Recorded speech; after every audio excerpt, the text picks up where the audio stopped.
Hello, Valora Beings. How are we? How was your week?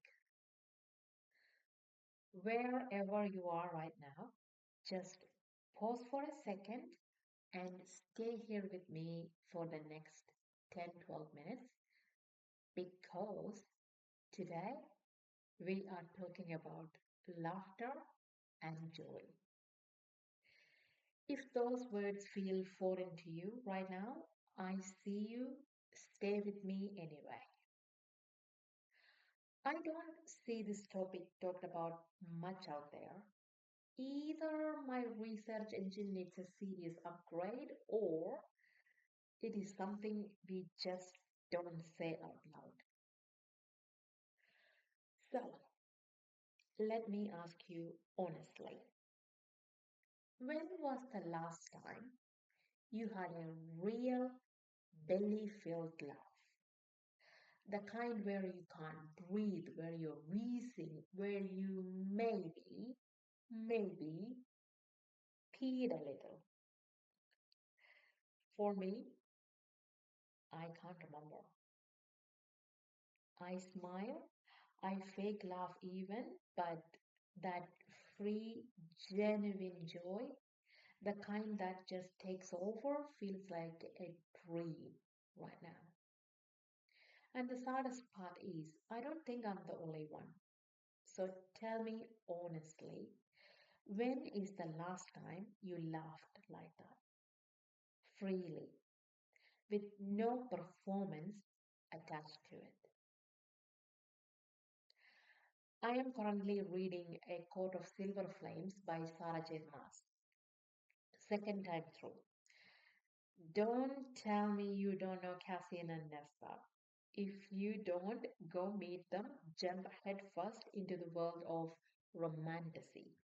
It's fun, it's easy, and once you've consumed every self help book and piece of advice on the planet, like me, sometimes you just need a good story to disappear into. Nesta is one of my favorite characters.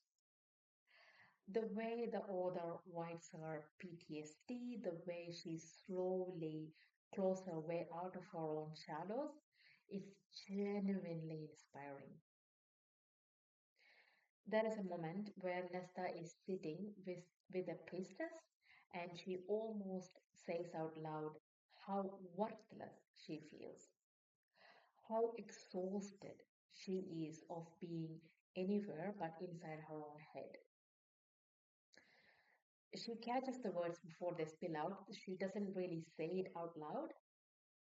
And honestly, I know that feeling intimately. Believing I wasn't enough meant nothing I did was ever worth it.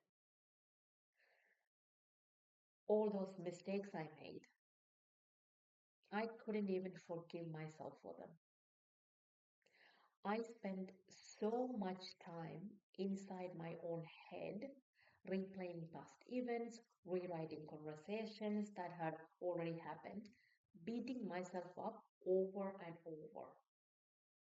But that was me beating me. I couldn't get out of my own head. I couldn't see past my mistakes, couldn't stop seeing how badly I had disappointed the people around me. It also meant a constant urge to prove I was worth someone's attention, worth their love, chasing the next thing and the next. And it was never enough. How many times did I tell myself, just be normal, just blend in, don't be too much? And depriving myself of joy over and over because the world outside of me never seemed to approve it. And I was in desperate need of approval. Later in the book, Nesta tries to remember the last time she actually laughed and she can't. Neither could I. That is what years of just surviving cost us. The joy gets quietly repossessed, and we don't even notice it is gone.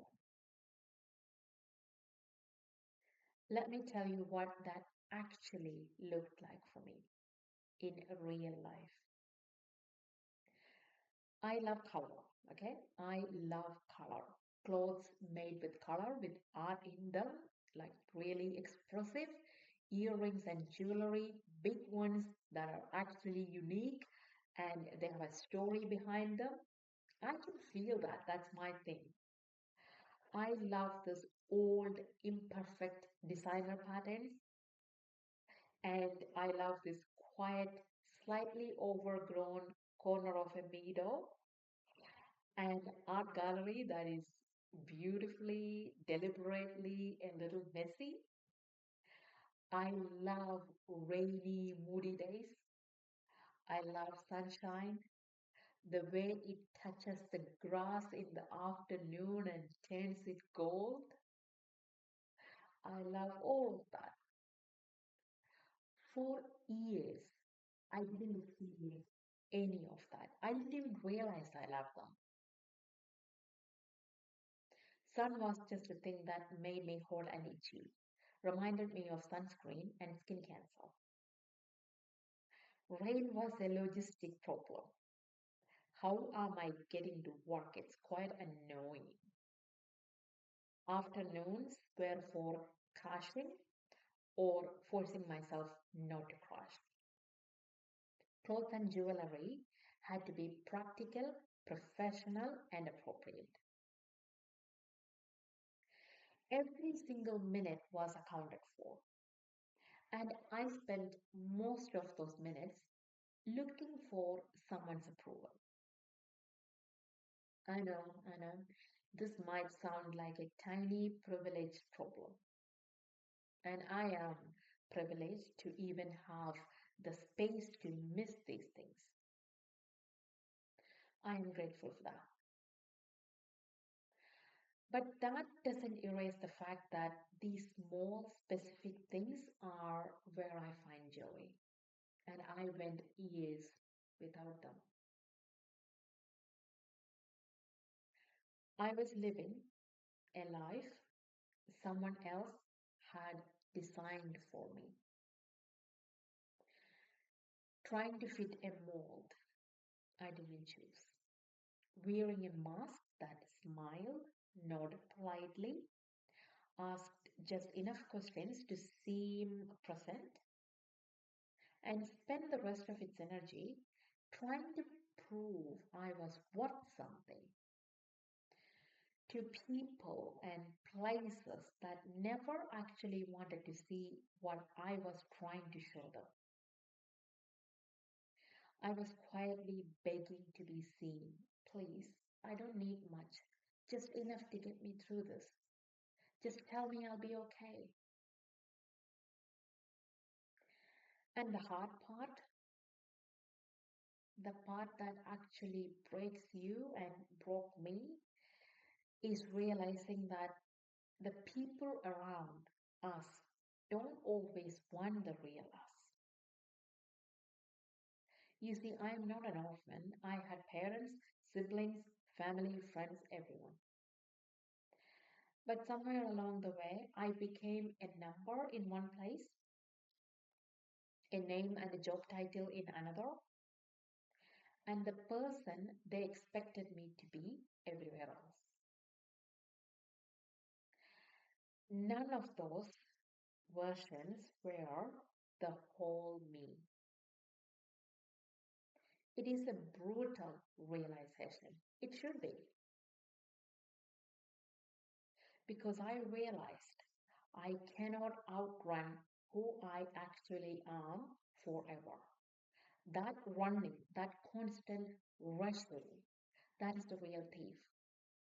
That is what actually steals our joy. Are you with me? Are you still with me? Or are you somewhere else right now feeling the same thing as I was, just begging to be seen?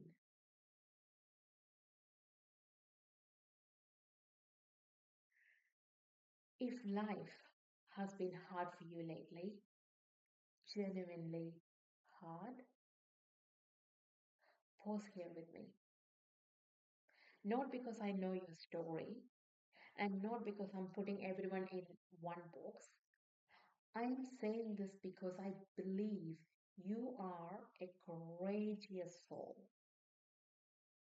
So please stop brushing for a second. Whatever decision you are sitting with right now, big or small, pause, breathe. Actually ask yourself how you feel about it. Are you asking every human and every fairy, but not yourself? Are you staying with yourself long enough to actually hear you? If not, give yourself that space and that time to hear that voice. To hear that voice, you have to stop rushing. I understand, I know you might be in the middle of a screaming kid, a mountain of assignments, maybe, a job that you cannot stand, but you have to stay there because you cannot see a way out of it. I am not pretending that getting out of this situation and getting out of our head is easy. It is not. It might be the hardest thing you will ever do. But I am not saying this from a podium. I am saying it as someone who is still very much in the middle of figuring it all out. There is no single path for everyone. You are unique. Your path belongs to you and only you. The only person who can actually answer the questions about you is the quiet voice inside you. And it really is quiet, but it is there every single day if you slow down enough to notice it.